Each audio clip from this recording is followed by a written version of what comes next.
Oops. All right, we are recording. I'm going to put this in present mode. You guys hear me okay? Yep. Yeah, we can hear you. Okay. So this is just kind of a deeper look into the exceptional learner. And there's our little buddy Jack, which you guys got to know a lot about in the last 2 weeks. You got to see his room and his therapy room and all of his equipment. Also his assistive technology and his eye gaze. And then you guys got to observe his teacher. So I thought it would be good to go a little bit back in time and take a look at how we got to this point and everything that's kind of happened on this roller coaster journey that we like to call life with Crazy Jack. So there's just some more recent pictures of our handsome boy. He is super pleasant all the time. We get asked a lot, how does he communicate with us? And it's usually through those big blue eyes. So I wanted to share these pictures with you so you could see Jack kind of in the light that we see him in. He loves to smile. He used to giggle a whole lot. Those are harder to get these days, but when they do come around, they're super special. He turned 8 in May, and we're just really lucky to still have him.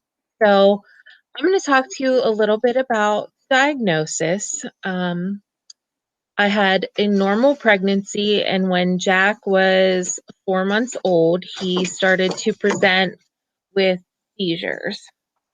He kind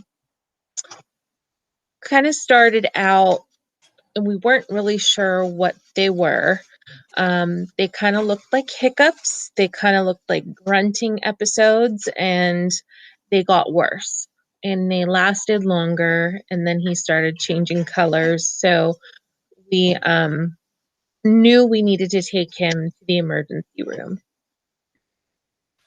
So does anybody have any kiddos that they know that have seizures?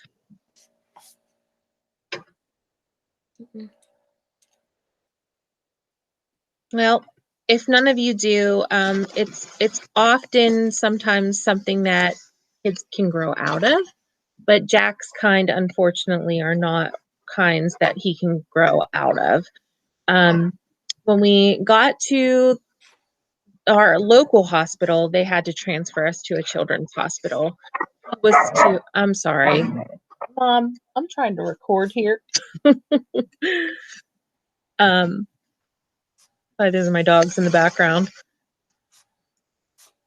When we got to the hospital, it was pretty much a given that he needed to be transferred to Children's Hospital in Pittsburgh. So we went by ground and got there within 2 hours, and they had him hooked up to an EEG, and it measured his brain waves. And then they immediately told us that he definitely has epilepsy according to that test. And then they took him for an MRI, and the MRI showed that he has a brain malformation called lissencephaly.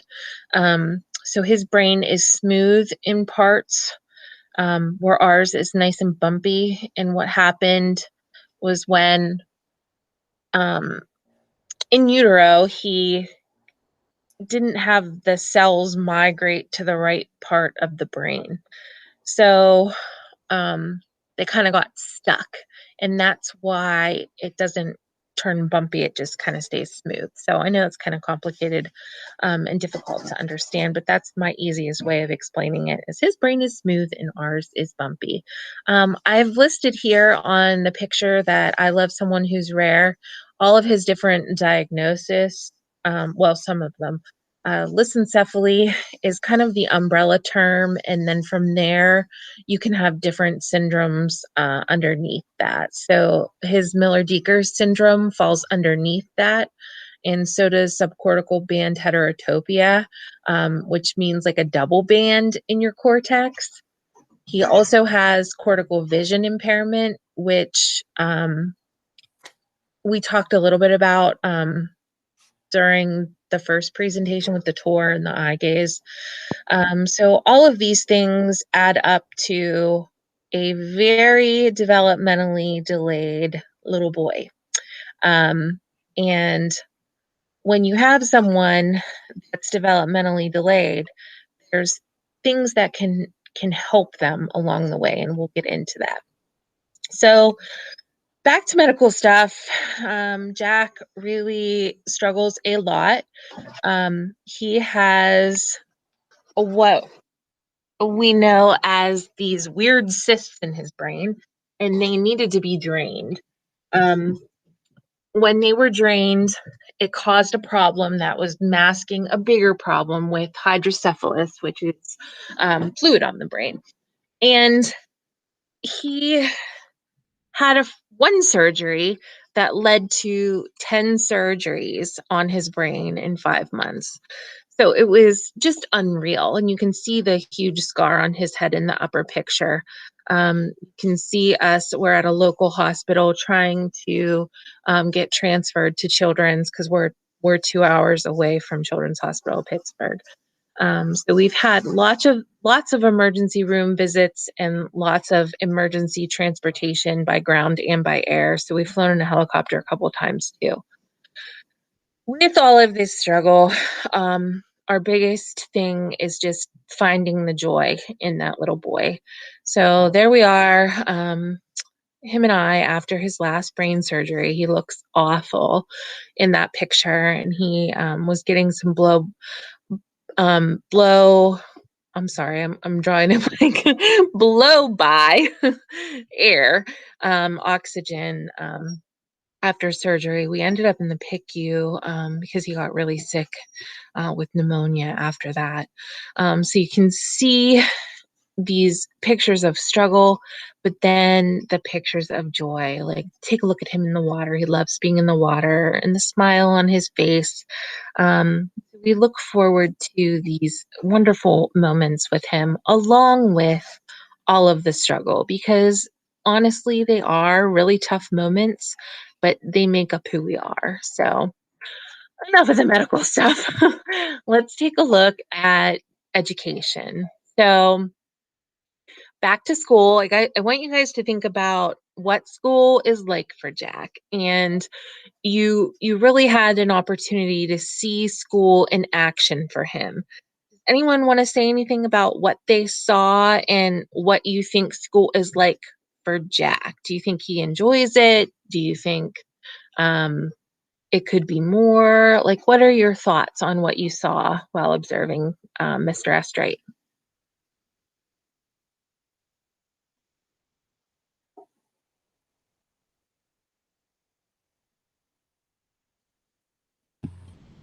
I think one thing that I really saw was that it seemed to be that everything he did encompassed different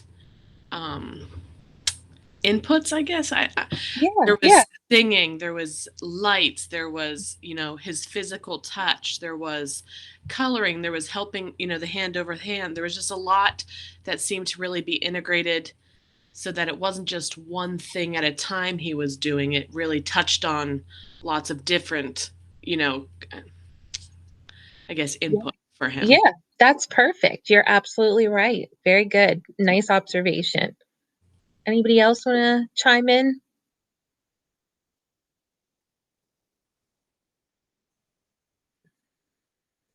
Jack really seemed to enjoy it. Oh, he did. Yeah, he definitely does. Yeah, you can tell.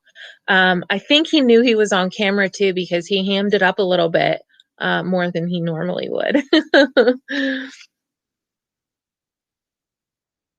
Okay, so we'll go back to when he was super tiny and talk a little bit about early intervention. So, as you know, I was a teacher whenever I had Jack. I was teaching 5th grade, 3rd grade, and then I was an instructional coach. So I'd been a teacher for almost 10 years. And then Jack came along. Well, in those 10 years in regular education, I had no idea what early intervention was. So I don't know if I was living under a rock. I don't remember it being taught in school, like at college for me. So it wasn't in my teacher preparation program. Um, so I was really dumbfounded when I found out about what early intervention is and how amazing of a program it is for children like Jack, or not as severe as Jack, even somebody that just is having trouble with speech at a young age. So this was his team. You can see him here working hard at OT with Sue Ellen. We first got Sue Ellen to work on feeding a little bit while it was still safe, and he ended up getting sick and needing a feeding tube. But you can see some of the things that she worked on were head control and tasting. He did a lot of tummy time and a lot of different touching of different textures, sensory things like that. He also worked in water because we found that he really enjoyed water. He loved the bathtub. So the picture in the top corner is him playing in water and actually using his arms. He needs a lot of support, as you saw with Carl at the elbow. So that was me kind of holding his arms up and then using a higher table so that it was in his visual field. So these are all things that we've learned about Jack throughout the years and things that work well for him. Early intervention is birth to age 3. So what they don't tell you is that at age 3, you lose all your therapists and they make you transition to preschool. So from ages 3 to 5, you have different therapists for the most part. So all of these amazing people that came into our house once a week, which is so nice that they actually come to your home and worked with Jack and helped us through and helped us survive, are now gone. And you have to acclimate to a whole new group of therapists. So this was Sue Ellen and Charlene, our OT and PT. We also had speech, vision, and I'm forgetting one. Oh, instruction, special instruction. And she also taught us infant massage. So these women were with us for 3 years, 3 of the toughest years, because he had all his brain surgeries at like a year and a half to 2 years old. So really difficult times, and they really helped us get through. We still keep in touch with most of them. We always send them a Christmas card, and some of them are on Facebook. So it's nice to be able to keep the connection, but they helped us survive, really. We transitioned to preschool, where we met Miss Val, who is our OT. We're lucky enough that she was our OT for preschool. Once kids enter preschool, they start in the public school system. So Altoona School District has their own program. So they were able to keep Jack, but other school districts use IUs if they don't have their own program in place. So Miss Val works for Altoona School District, so we're lucky. She is still our OT, so we didn't have to give her up, which is great. See, they're still working on head control. We're working on supporting him at the elbow. He makes a lot of different crafts. There he was in his stander when he was still able to be in his stander. We also have been lucky enough to have Miss Beth, our vision therapist. She's in the middle there. She took over for our other vision therapist when she left the area, and there are not a lot of vision teachers in the state of PA. So it was really amazing, and we really lucked out with having her. She works for IU8, so the school district contracts out for these related services sometimes. So, just some of the things that we work on with Jack. There's him working at PT, and then with his eye gaze device, with his speech therapist and vision therapist, his teacher there. in the top right corner with his cheesy grin and one of his preschool teachers. He never really went to school. They always came to him, but we did go in a couple times and join in some celebrations and stuff. So it was good for him to get out. We also do outpatient therapy. We do have some local places that allow us to bring him in. One of the places is called Kids First. They had an aqua therapy. So we were able to take Jack to our local YMCA and he worked with OT, which surprised me. I thought water therapy would be PT, but it's also OT. So we would work with OT in the water. So there he is in the water with his OT, which was pretty cool.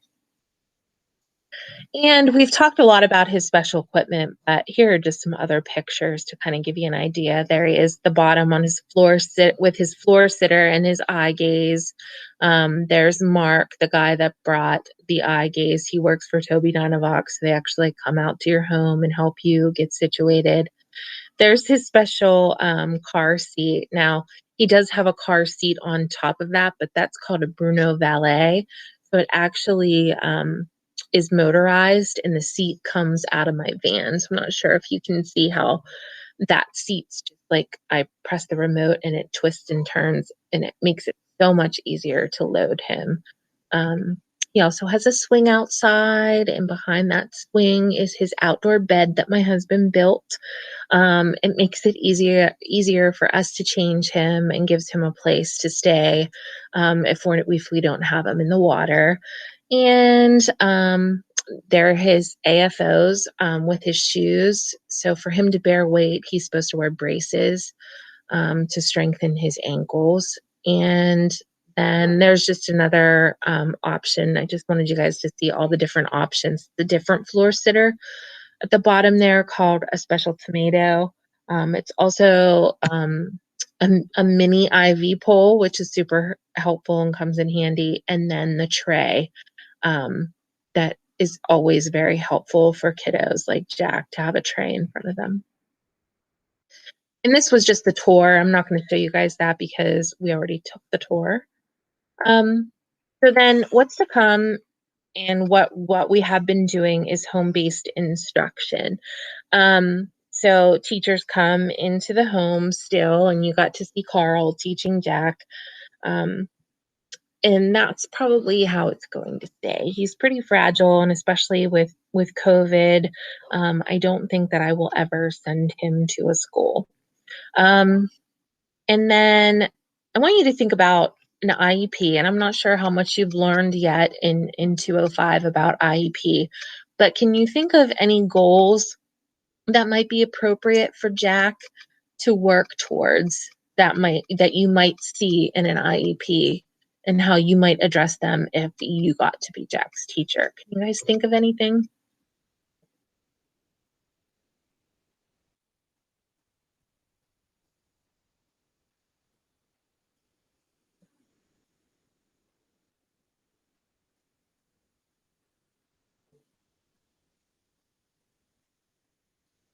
How about something simple with like fine motor? Like what would you want him to be able to do, or even gross motor? Maybe if he could grasp an object and hold on to it for a certain amount of time. That's a perfect goal. That has been one of his goals. Yep, that's great. If maybe he could follow something with his eyes. Mm-hmm. Yeah, and you could go further with that and like make choices with his eyes like he does. That would be a good one.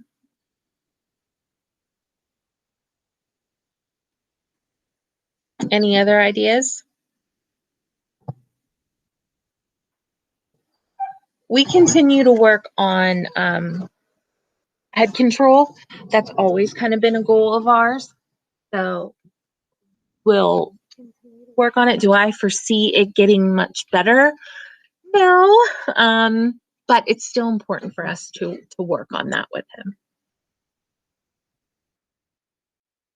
So a lot of people ask about Jack's friends because we do not go to school.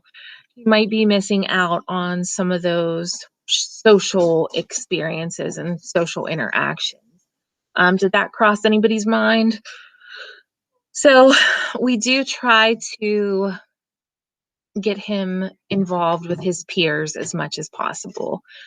We've made a lot of friends locally that also have special needs. We even found a friend in Pittsburgh, and that's the top picture with Jack and Jackson. Jackson also has the same diagnosis of lissencephaly that Jack does as well.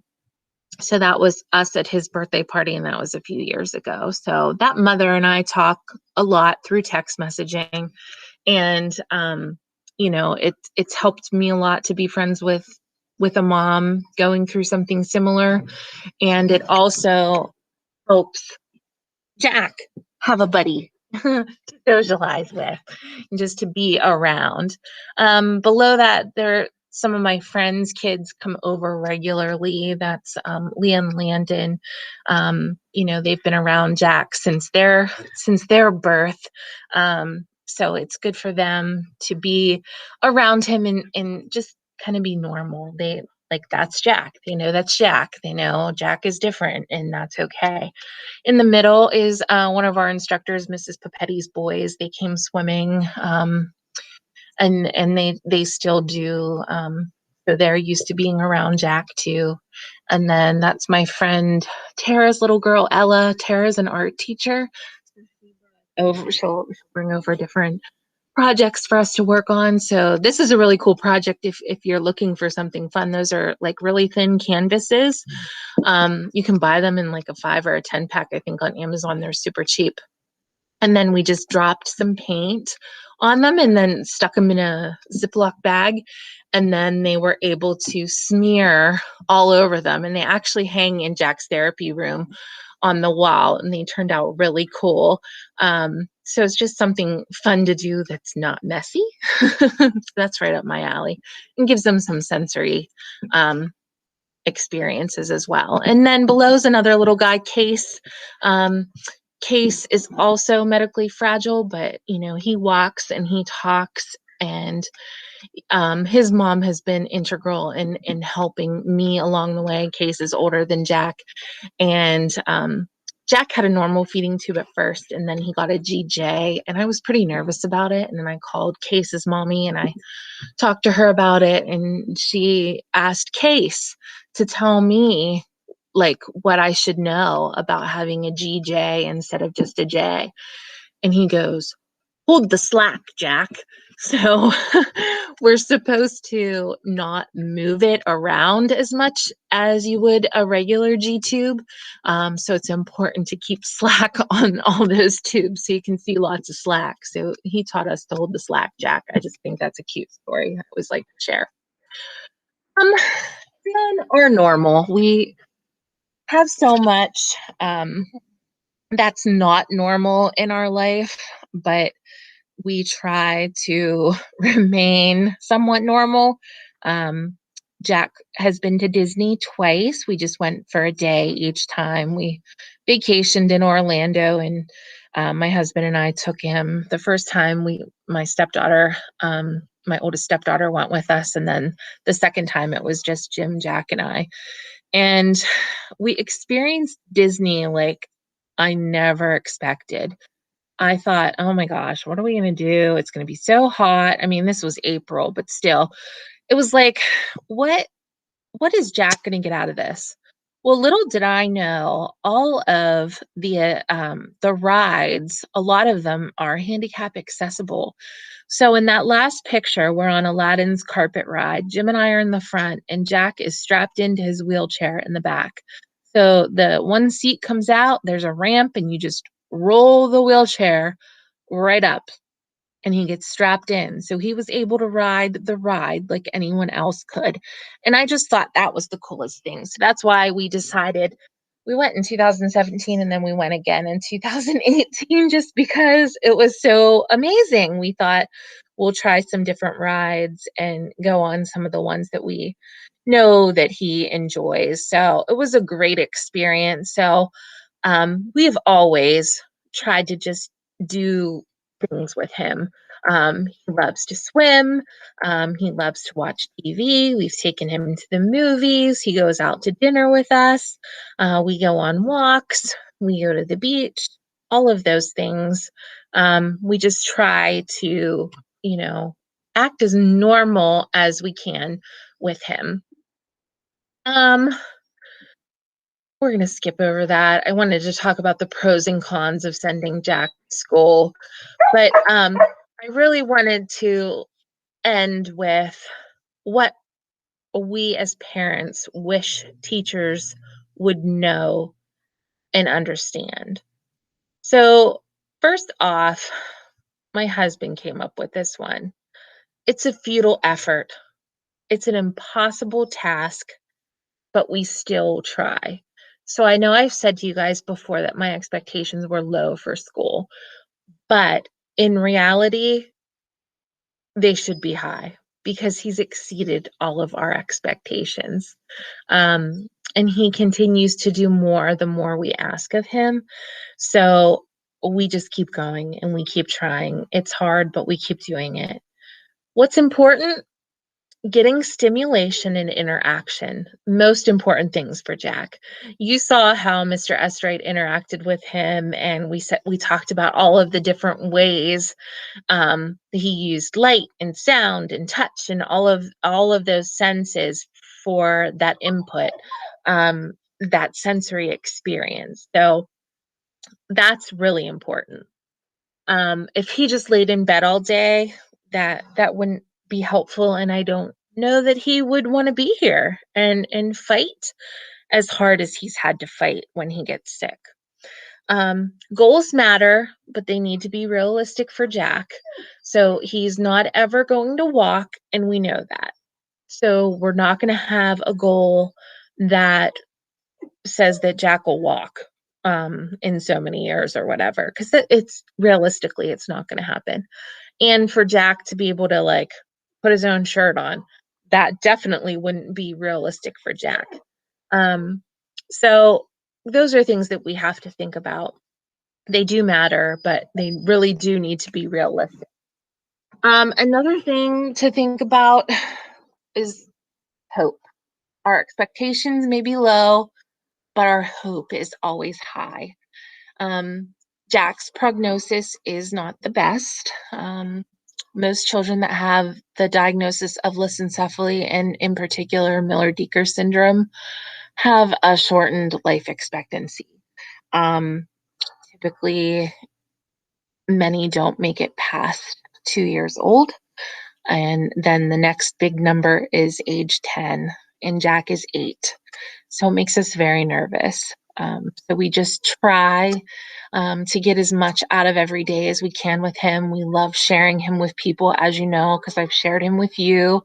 And we do share him on Facebook too. I think it's important to share his story and his resilience. So our hope is high. This has not been an easy journey. It's not one that we ever expected, but we do find the joy in it all the time.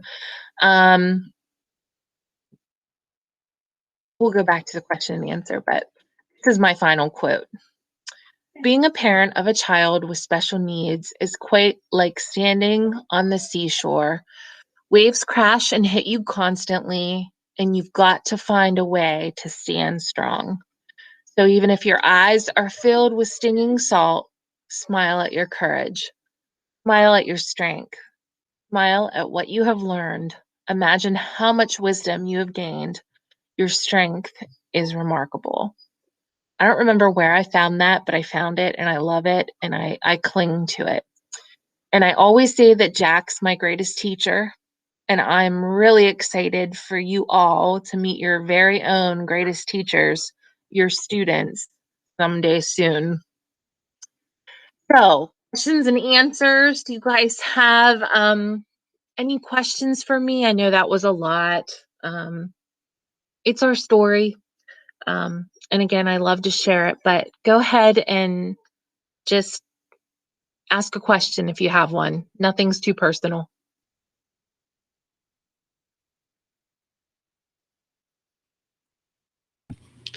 I have a question. Sure. see Jack in that picture was with 2 dogs. Does he get to interact with your pets very often? And what does that kind of look like? Yeah, that's a great question. He actually was just featured in an article from Palliative Care, Pediatric Palliative Care Coalition. They did an article on pet therapy, and it was pretty cool. They asked about, animals definitely go through like their own pet therapies and everything like that, but this was more Jack interacting with his pets at home. And so we're lucky. We've had 3 dogs at one time. 2 of them have passed away, and we recently just got a puppy, which I think I'm nuts. The puppy, you heard her barking. She has so much work right now, and it's like I have so much on my plate with Jack anyhow, so I really don't know what I was thinking. Um, but it's like she knows. Like she bites the crap out of my hands, my husband's. She's bad. She'll put her paws up on Jack's bed and she'll want to get up in bed with him. And she is so sweet with him. She'll lick his cheek and she'll lay between his legs. Um, so I just think it's pretty neat. Like it's almost like she knows. And then our big German Shepherd, who's pictured there, Dodge, he's always been so sweet with Jack. If he's in a chair or something like that, he'll give him a lick on his cheek, but he won't really do much else. I could have him laying on the floor and Dodge he wouldn't even step near him. Like he's just very aware. So I think Jack likes seeing the animals. I think he likes to feel them as well. And it makes us feel good too. So I hope that answered your question. You may have already went over this, and I apologize if you did. But was Jack's condition something that he was born with and diagnosed at 4 months old, or was it something that happened in relation to the seizures? It was something that he was born with, for sure. Hold on, I'm going to stop this recording.